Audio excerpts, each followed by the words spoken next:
Hello everyone, thought I'd give you a bit of an update. So I'm going to try the front wheels. They're 15 by 7, offsets -5 millimeters. They're 5 by 114.3, which is 5 by 4.5.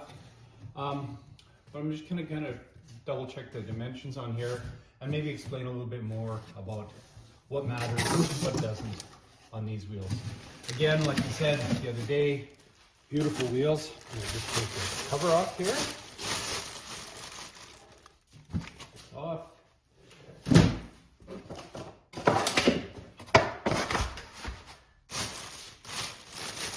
It's always exciting when you put new wheels on a car. Like I said, I'm not going to be putting these on right away, but they will be coming on in a little bit.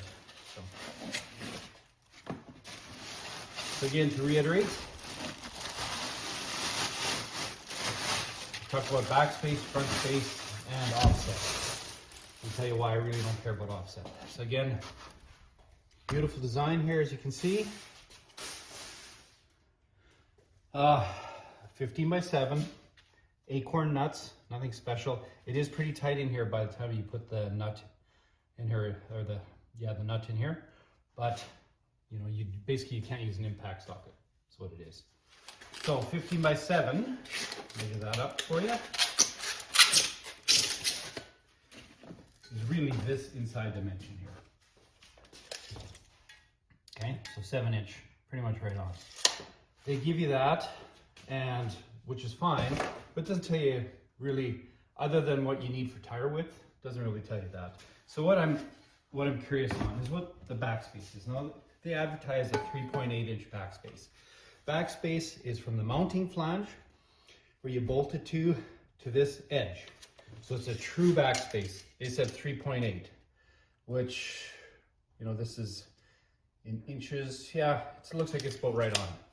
So if you look at the backspace, that tells you how far back it's going to be. It tells you what you need for spacing back there. You want to make sure you got enough clearance. What they never tell you is they tell you the offset, which tells you where it is in regards to the center line of the wheel, how far off. This one's 5 millimeters, which isn't a ton. And that's all you can get in the 15 by 7s.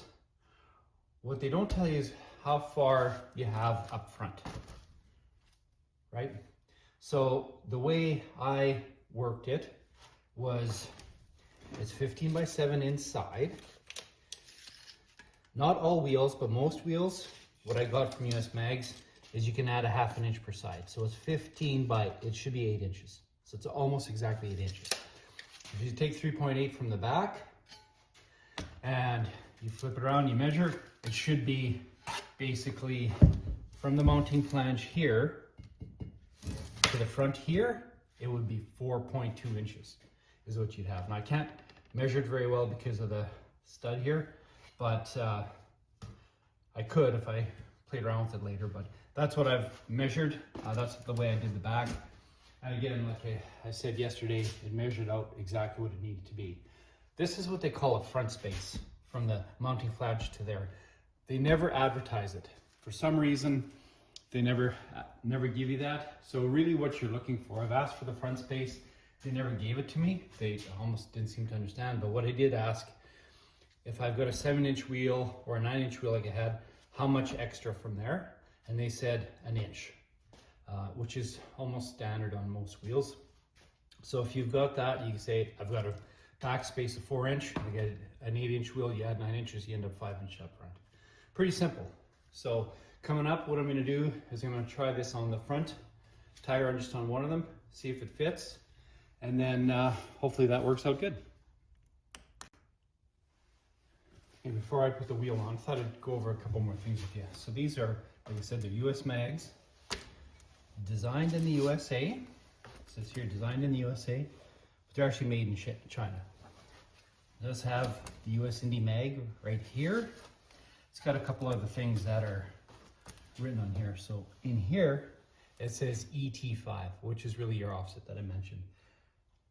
In the end, at the end of the day, I really don't care what the offset is. I care what the back space and the front space. It does have here, let me see if I can find it, J7 by 15. So the 7-inch, again, is a 7-inch wide, 15-inch diameter. J is the lip, and J is the most common lip design, you'll see, which is why I think when you say I got a 7-inch wide wheel, you can pretty much go with an 8-inch wide outside dimension. So that way you can calculate your front space. Hopefully that helps. Okay, so you can see with the wheel on, they are pretty darn nice. Pretty excited. Hate acting like a kid, but you got it every once in a while. I do have more room for the brakes. Like I said, these were Leeds disc brake kit. I can put my fingers back here now. Before they were basically rubbing, so even with the spacer, it was pretty tight. Fit nice. Looks like I'll have ample room here. I've still got lots of room here to the front fender, so I should have no problems with rubbing on that. So now I just got to pick tires. I'm going to go 245/60 in the rear, so I'll try to make something that kind of matches in the front. While I'm here, I think I'm going to just show you the Leeds disc brake kit, so you have a pretty good idea what that looks like too. Because if you've never seen it assembled, you'll be able to get an idea what it's like, because they are pretty nice. Just gonna take that off. It's fighting here.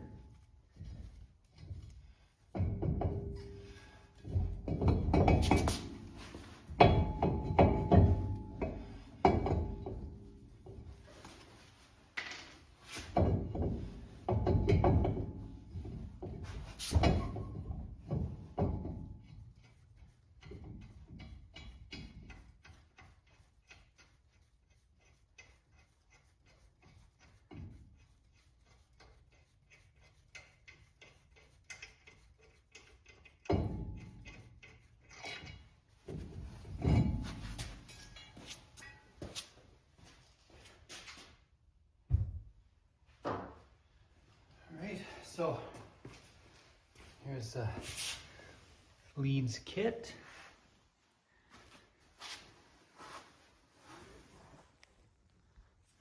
So it came with this bearings, and all the center cap and everything like that.